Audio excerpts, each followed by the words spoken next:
Good morning, traders. It's Peter Thompson, senior mentor of 1 billion signal, sponsored by Merit Forex. I hope you had a great weekend. Finally, Brexit is a fact. UK left the European Union. This week is going to be definitely very volatile. We are full of events. We're going to make a quick recap about the economic calendar in about a minute. I have to tell you, I personally expected to see this Brexit influencing the price of the Great British Pound, especially a lot, but we haven't had such an effect. We're gonna see what's going on in about a minute, so let's make a quick recap.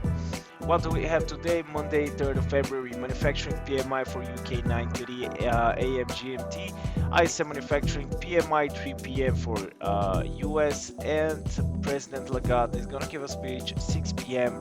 and this is of course regarding the euro. Tuesday, interest rate decision in Australia early in the morning, 3:30 AM GMT. Construction PMI in UK 9:30 GMT, and employment change in New Zealand late night 9:45 p.m. Wednesday, composite PMI and services PMI 9:30. So GBP, by the way, is going to be very volatile with the US. And the US is going to bring all of the major currency pairs being volatile, but I think NFP on Friday is the most important. We have ADP non-farm payroll on Wednesday, 1:15 p.m. GMT. Crude oil inventories, of course, as every Wednesday, 3:30 p.m. Retail sales in Australia on Thursday, 12:30, and of course our lovely first Friday of the month, non-farm payroll, 1:30 p.m. GMT, unemployment rate, employment change, and IV PMI. So definitely I'm gonna be focused on US and respectively speaking all the major currency pairs. Interest rate for Australia, for sure Australian dollar is gonna be volatile, more volatile than the others, and Great British Pound. So let's take a look at the technical analysis, what's going on. Euro US dollar made a significant upward growth, 70 pips on Friday. So I personally expect to see prices going down and even breaking out 1.1066, our support level that we had last week, that we put. So for now, I'm gonna wait to see breakout and closing below this support level, because it can bounce back and continue going up. So that's why I'm gonna stay aside. GBP US open with a big gap, I would say, for Forex. 15-20 pips is definitely, I would say, a big gap. We can see slight decline from here, still not very confidently broken this resistance zone between 1.3171 and 1.32, around the round number. As you can see, the price is wondering which direction to take, and I would say 1.30, test of 1.30 is definitely very possible target. When it comes to the upside, we can see this resistance 1.3270. Just be careful with the entries.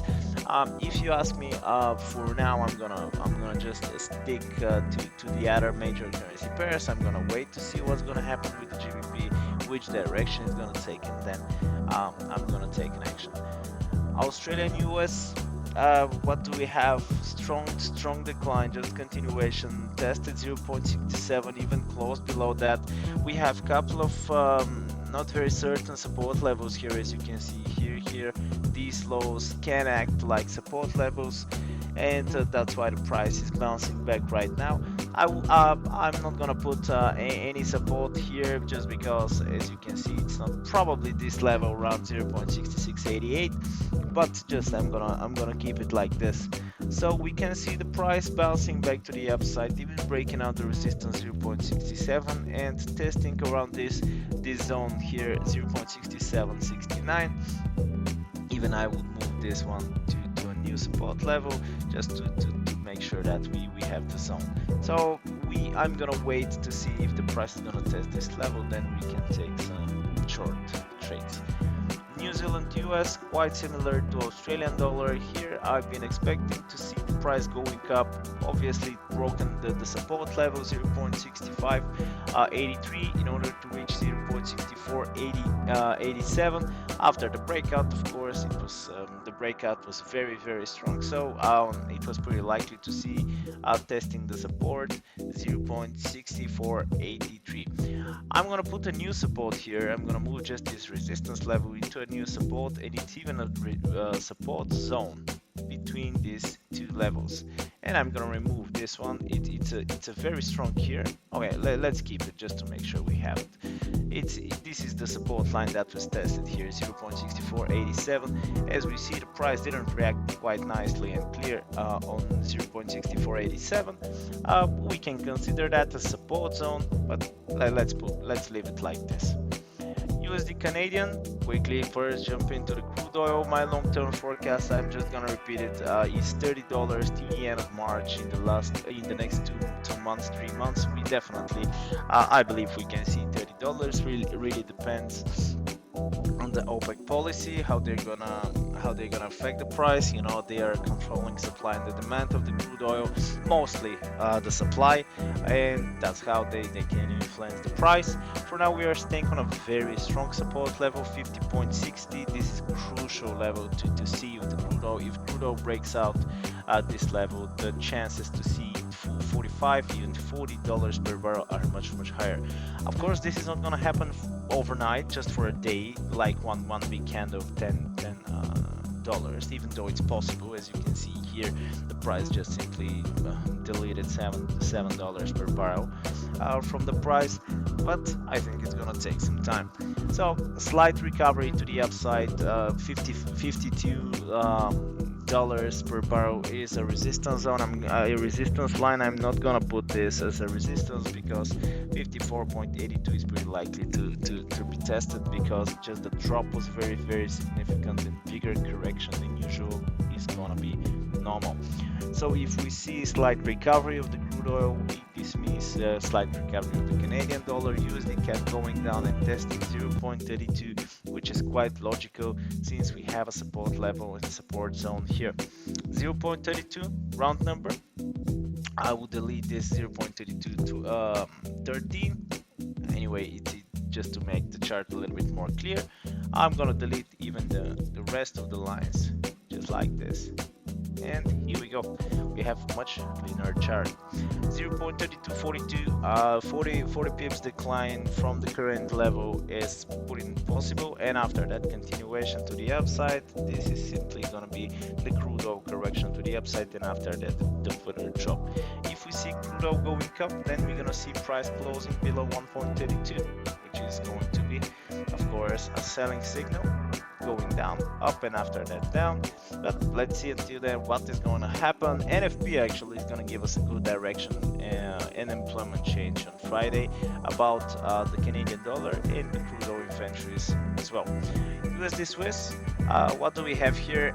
Brilliant, by the way. I really hope you traded this one, because this was so clear that you cannot even imagine. The price was going down, simple just tested here resistance, drop down, tested again the resistance, and very big continuation. Whoever took this trade, you should have realized about 90, 70, 80, 90 pips. Of course, it's pretty hard to close exactly in the bottom, but 70, 80, 90 pips is absolutely reasonable take profit level. Right now we reached the support level. I'm just gonna stay away from USD Swiss for now to see what direction it's gonna take, and then I'm gonna take my trades. And USD Japanese yen testing the support 108.48, quite logical drop last week. We saw Dow Jones making correction to the downside, which brought actually USD Japanese going down. Slight recovery to the upside, and after that drop to the downside in order to test 107.88 is absolutely logical. This is what I'm gonna do. I'm gonna wait for it. I'm not gonna short right now, but I think we're gonna have good entry level in the next couple of days, even today. Let's see. So USD Japanese, I'm totally bearish for now, keeping the same support and resistance levels. and just gonna wait for the entry. So thank you very much for watching, guys. Really hope you enjoyed these videos. Of course, thumbs up if you like it, comments below, share us and like us on the social medias, help other people trading profitable. If you have any questions, get back to me, of course. Subscribe to our YouTube channel, don't forget about it, and enjoy the week. Have a very, very profitable week. Bye bye.